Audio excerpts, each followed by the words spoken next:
There is a version of you that lives entirely in the past. You don't invite them there, but they go anyway. You'll be washing your hands or waiting for a traffic light to change, and suddenly you are not in the room anymore. You are standing in a moment from 3 years ago.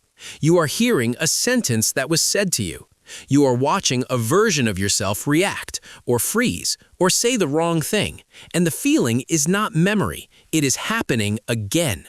The flush of heat in your chest, the way your stomach tightens, the slow, sickening realization that something just happened that you cannot undo. And then you are back in your body, staring at your hands under the water, wondering why your brain refuses to let it go. This is not nostalgia. This is not reflection.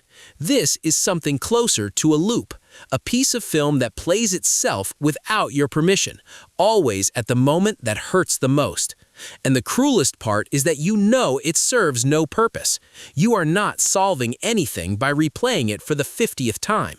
You are not preparing yourself for a future version of the event, because that event is over. And yet, your mind insists on dragging you back into it, as if this time, somehow, you will find a different ending. You might tell yourself that you are just processing it, that you are trying to understand, but processing does not feel like this.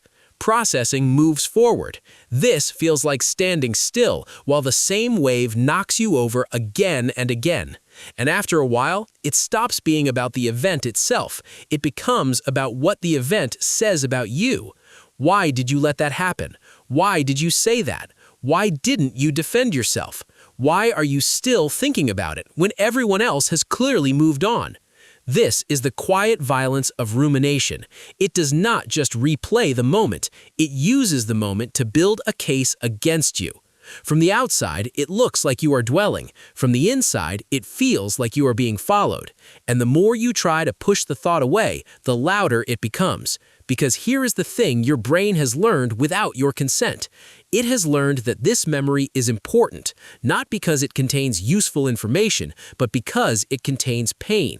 And your brain is wired to pay attention to pain, not to solve it necessarily, just to remember it, to flag it, to keep it in a place where you cannot forget, because forgetting, in the ancient calculus of survival, could mean dying. But you are not being chased by a predator. You are being chased by a sentence someone said at a dinner party 4 years ago. And the fact that your brain treats them the same way is not a sign that you are weak. It is a sign that your brain is doing exactly what it evolved to do. It is prioritizing what hurts, because what hurts once might hurt again. The problem is that your brain does not know the difference between a physical threat and a social wound. To your nervous system, rejection is rejection. Humiliation is humiliation.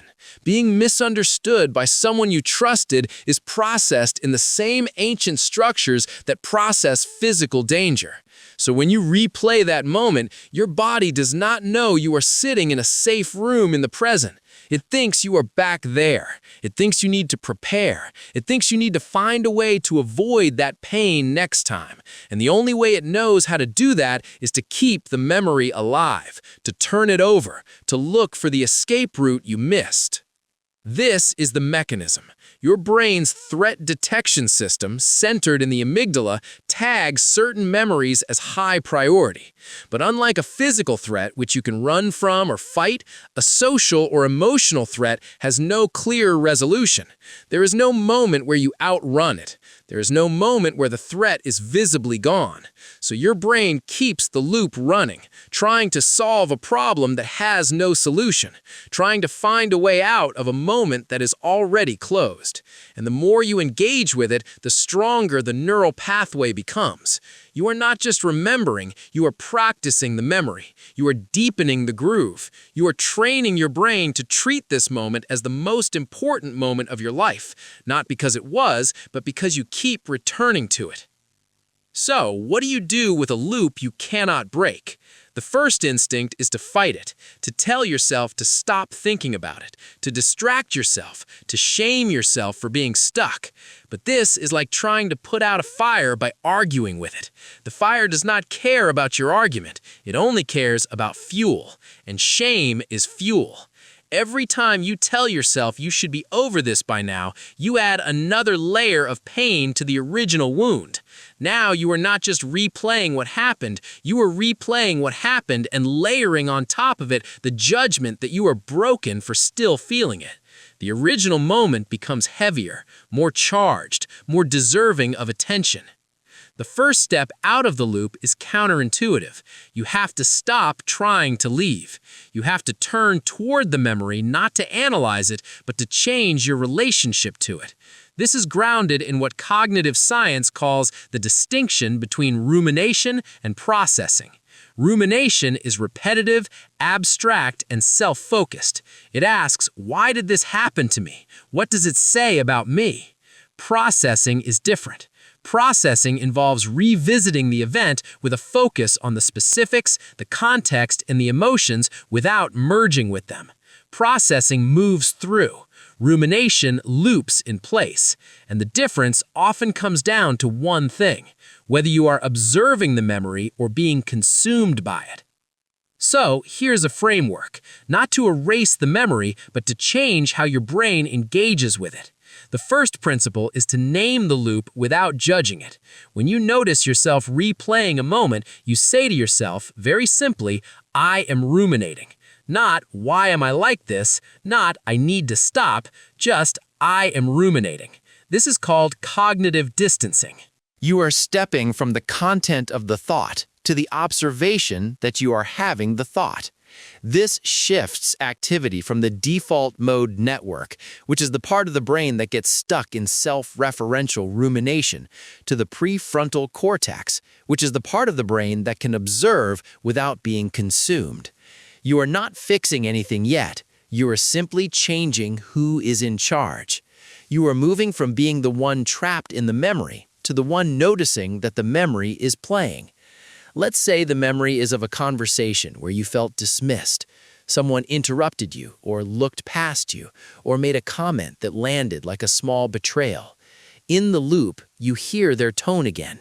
You feel the heat rise in your face. You rehearse what you should have said.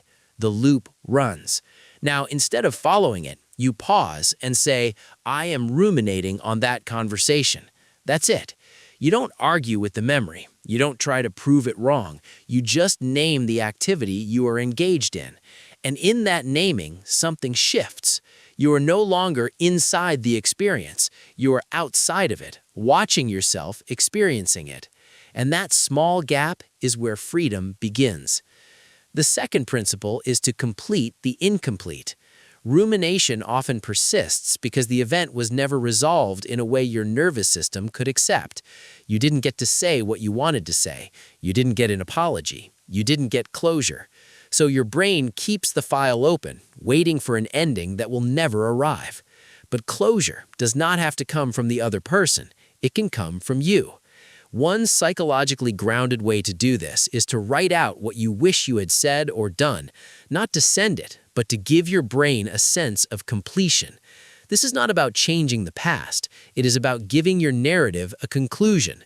In a study on unfinished tasks, known as the Zeigarnik effect, the brain holds on to incomplete experiences more strongly than completed ones. By giving yourself a symbolic ending, you are signaling to your brain that the loop can close. You are saying, it happened, and this is what I would have wanted to happen, and you are letting that be enough. For example, if the memory is of being unfairly criticized in a meeting, you might write, what I wish I had said was, I hear your feedback, but I don't agree with the way it was delivered, and I deserve to be spoken to with respect. You don't send it. You don't imagine it changing anything. You simply give your brain the experience of having responded.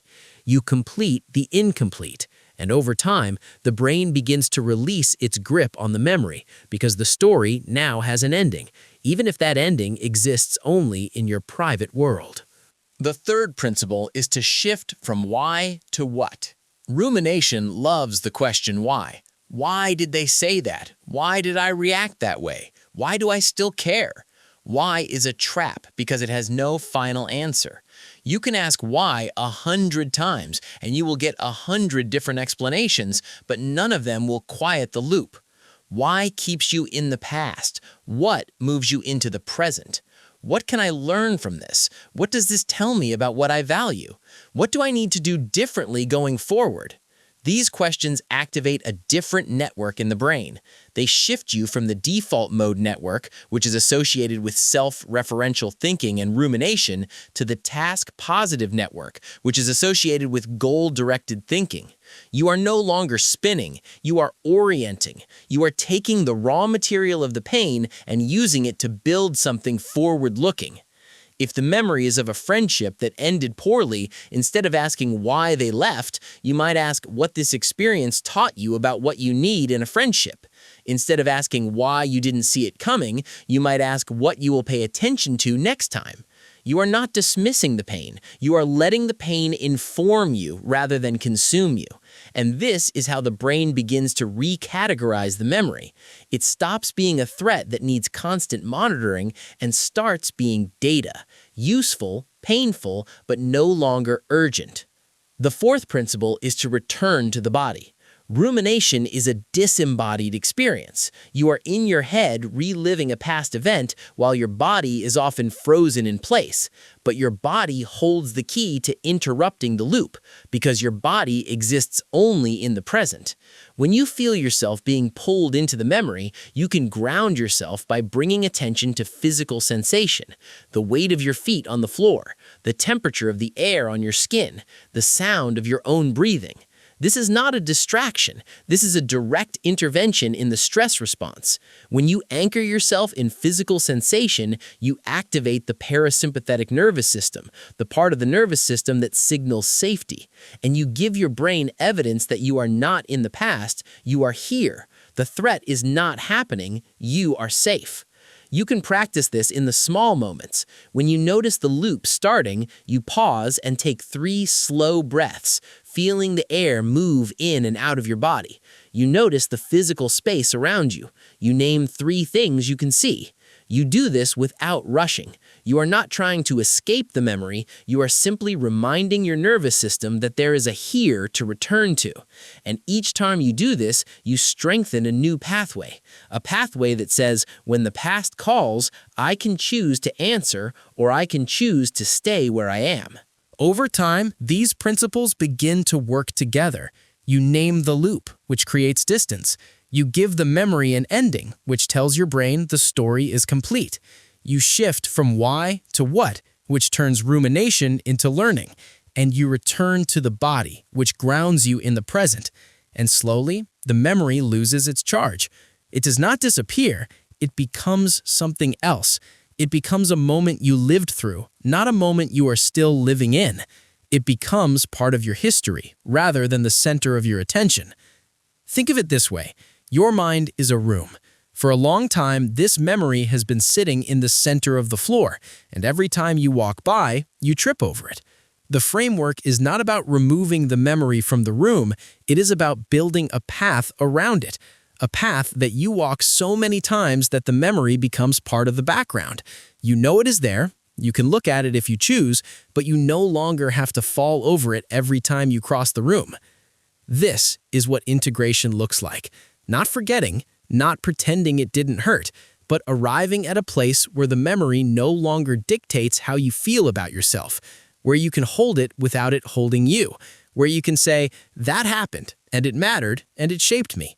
And I am also here, in this moment, with my feet on the floor, breathing, free to decide what happens next. And maybe that is the quiet truth beneath all of it. You have been replaying these moments not because you are weak, but because you are trying to protect yourself. Your brain has been doing its best with what it knows. It has been trying to keep you safe from a danger it cannot yet recognize is gone. And now, slowly, you can teach it something new. You can show it that you are safe, that you survived what happened, that you are not the person you were in that moment, that you have grown around the pain, even when it didn't feel like it, and that the part of you that kept replaying the memory was not your enemy. It was the part of you that cared too much to let go without knowing you would be okay. You will be okay, not because the memory will disappear, but because one day you will realize you haven't thought about it in weeks, and when it does surface, you will notice it without being swept away. You will feel a familiar ache, and you will let it be there, and you will continue with your day. And that will be the proof. Not that you stopped caring, but that you stopped needing the past to tell you who you are. Because you are here, in the only moment that has ever been yours, finally at home in the present.